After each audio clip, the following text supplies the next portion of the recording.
मित्रों नमस्कार। मैं दिनेश यादव। आप सभी ने भगत सिंह, राजगुरु और सुखदेव का नाम तो सुना ही होगा और इनका नाम क्यों इतिहास में अमर है ये भी आपने सुना होगा।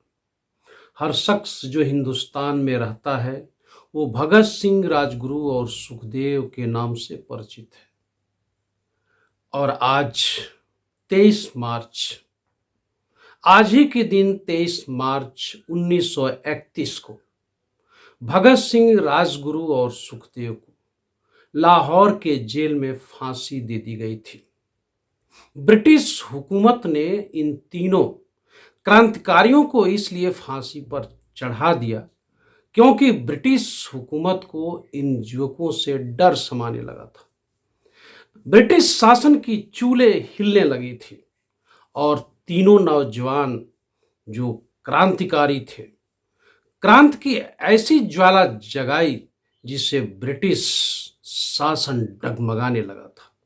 उन्हें लगा कि ये तीनों युवक अब धीरे धीरे हमारे शासन के लिए खतरा बनते जा रहे हैं और अंग्रेजों ने समय सीमा से पहले इन्हें पकड़े जाने के बाद जो फांसी की सजा दी जानी थी वो 24 मार्च 1931 को दिया जाना था।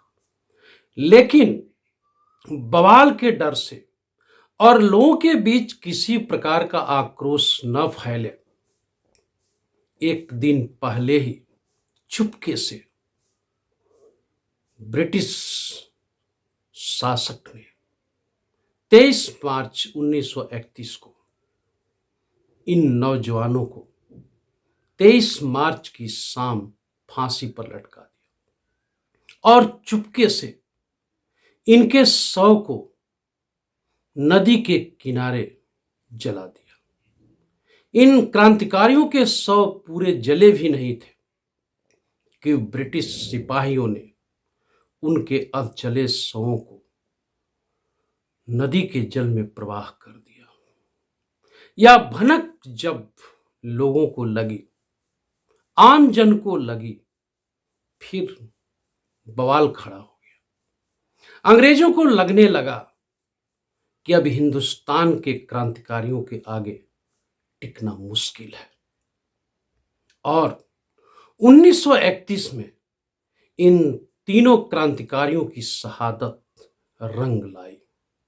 क्रांति की ज्वाला धीरे धीरे पूरे हिंदुस्तान में फैलने लगी और गांधी जी के नेतृत्व में जो आंदोलन 1917 में प्रारंभ किया गया था, 1931 आते आते मजबूती के साथ इन तीनों क्रांतिकारियों के फांसी होने पर और भी जोर पकड़ लिया और ब्रिटिश सरकार हिलने लगी।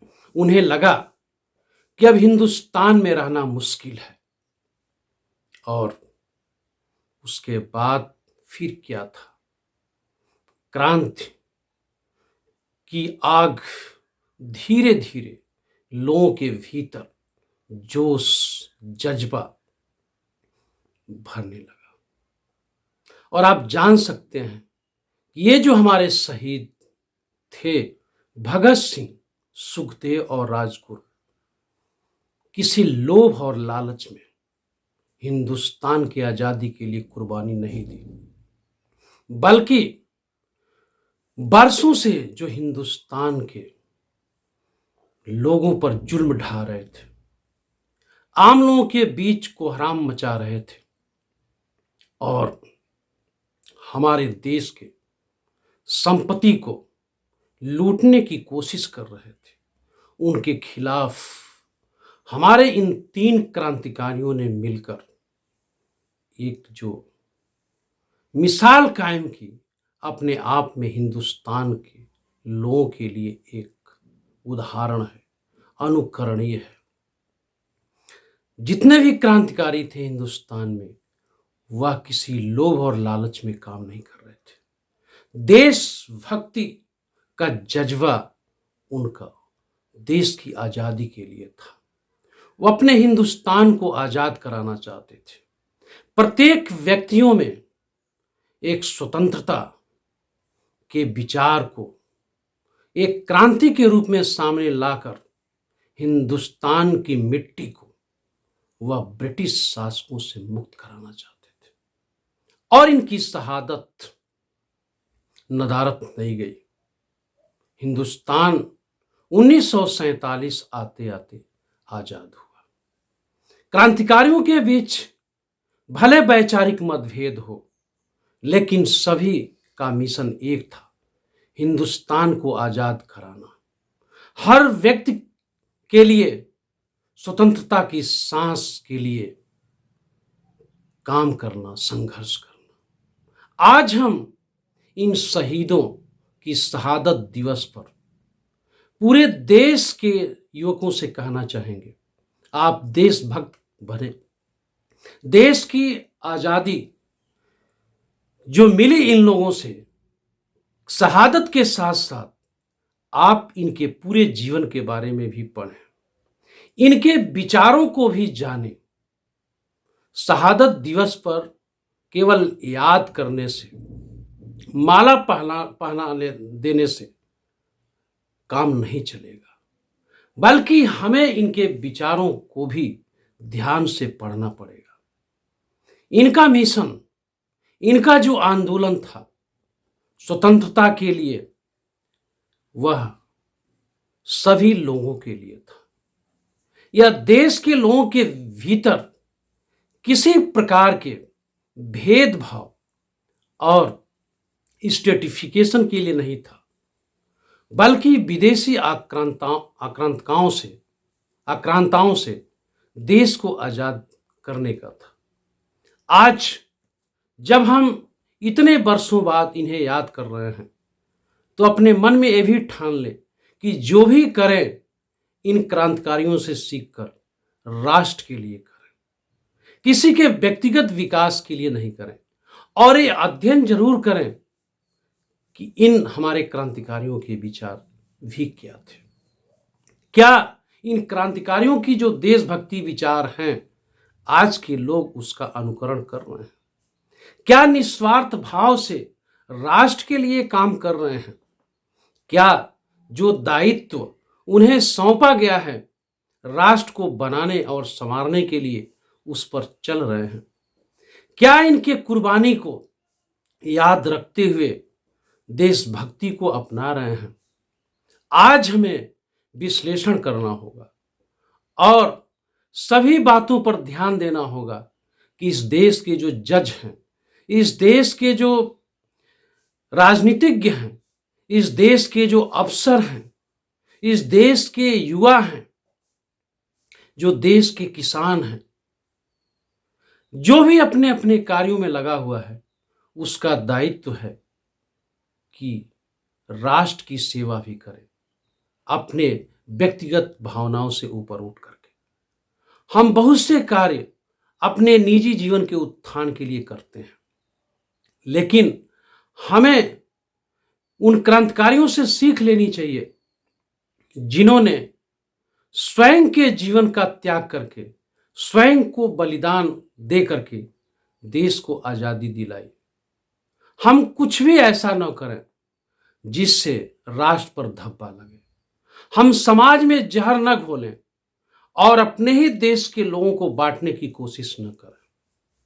बहुत सी घटनाएं जो देश में तेजी के साथ घटित हो रही हैं, वह देश के सेहत के लिए ठीक नहीं है, और नहीं तो निस्वार्थ भाव से क्रांतिकारियों के शहादत के लिए वह उपयुक्त है। हमें ऐसा कुछ नहीं करना चाहिए जिससे देशभक्ति पर आंच आए और अपने ही देश के नागरिकों के बीच किसी प्रकार का वैमनस्य फैले। हमें बिना किसी भेदभाव के भाईचारे के भावना को सभी में पनपाना चाहिए और तेजी के साथ बदलते हुए दुनिया को देखना चाहिए। हमें वैज्ञानिक विकास और शिक्षा के लिए बेहतर काम करना चाहिए। हमें उस आखिरी नागरिक के लिए भी काम करना चाहिए जो वास्तव में इस देश के लिए अपने परिश्रम से उत्पादक के रूप में काम कर रहे हैं। खून पसीना बहा करके अपने वह ऐसे पुत्रों को देश के लिए समर्पित कर रहे हैं जो सीमा पर तैनात होते हैं देश की रक्षा के लिए। आप पाएंगे कि ग्रामीण क्षेत्रों के जो बच्चे हैं आज की तारीख में वो अपने शरीर को ढालते हैं, बनाते हैं, मेहनत करते हैं और जो हमें आज़ादी इन क्रांतिकारियों के माध्यम से मिली थी, आज भी उस आज़ादी को अक्षुण्ण बनाने के लिए वह देश की सीमा पर तैनात होते हैं। वह केवल सैनिक हैं, उनकी इस पहचान सिर्फ सैनिक की है। और जब भी कोई आंच बाहर की दुनिया से आती है उसे सीमा पर रोकते हैं। चाहे इतिहास में वीर अब्दुल हमीद का नाम दर्ज हो, चाहे भगत सिंह, राजगुरु, सभी लोगों ने मिलकर के गांधी के प्रेरणा से आजादी के आंदोलन में कूदे थे। सिर्फ एक धारा और विचार अलग अलग था, सभी का मिशन एक ही था, देश को आजाद कराना। हमें उनके बीच अपने विचारों को लेकर के किस तरह से अपने अपने रास्ते अपनाए गए, इसको लेकर के कोई अपने भीतर दुराव लाने की जरूरत नहीं है। हमें सभी को उन्हें नमन करना है, उनके विचारों को आत्मसात करना है और अपने दायित्वों को निभाते हुए राष्ट्र के लिए काम करना है, क्योंकि आज की जरूरत है।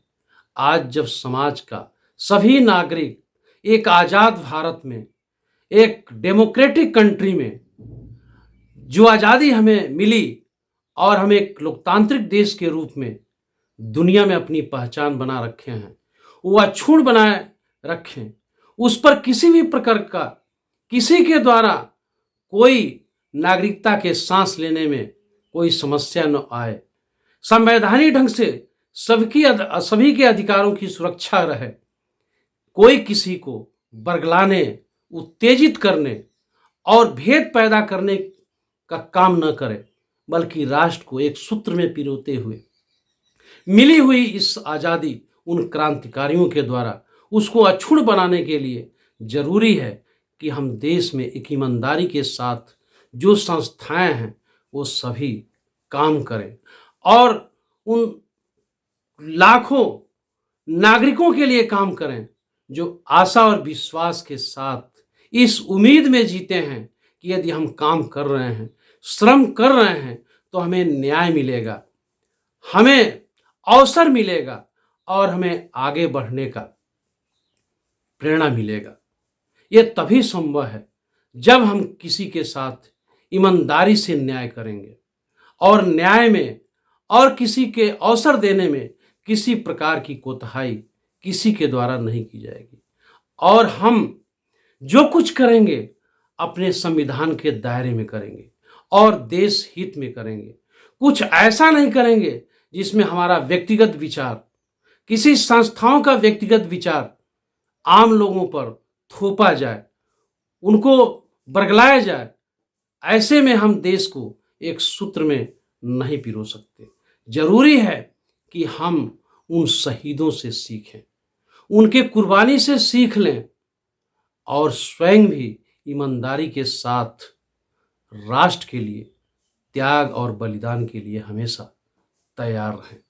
तो आज एक बार पुनः हम भगत सिंह, सुखदेव और राजगुरु के शहादत दिवस पर उन्हें हम नमन करते हैं और हम आशा करते हैं कि राष्ट्र के सभी नागरिक उनके विचारों से प्रेरणा लेंगे और अपने कर्तव्यों को ईमानदारी के साथ करते हुए देश की रक्षा के लिए काम करेंगे, आगे बढ़ेंगे, उन्नति करेंगे। हम फिर आपसे मिलेंगे। नमस्कार।